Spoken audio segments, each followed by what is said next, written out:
Hi friends, welcome to Chennimalai family. வாங்க இப்போ நம்ம முக்கணி பாயசம் எப்படி செய்கிறதுன்னு பார்க்கலாம். மாப்பழம், வாழை இந்த மூணுமே எடுத்துகிட்டு 3 பழங்களையும் எடுத்து கட் பண்ணி அரைச்சி வச்சுக்கலாம்.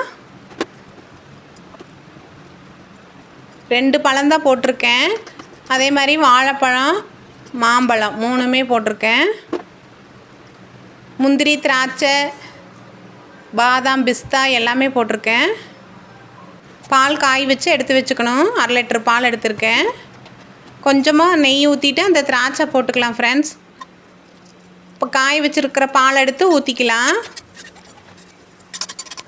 ஊற்றிட்டு நம்ம சர்க்கரையும் ஏலக்காயும் போட்டு அரைச்சிருக்கிறேன். சர்க்கரை நீங்கள் நாட்டு சர்க்கரை சேர்க்கறனாலும் சேர்த்துக்கலாம். நாட்டு சர்க்கரை சேர்க்கறதுனா நீங்கள் லாஸ்ட்டாக தான் சேர்க்கணும், இல்லைன்னா பால் திரிஞ்சிரும்.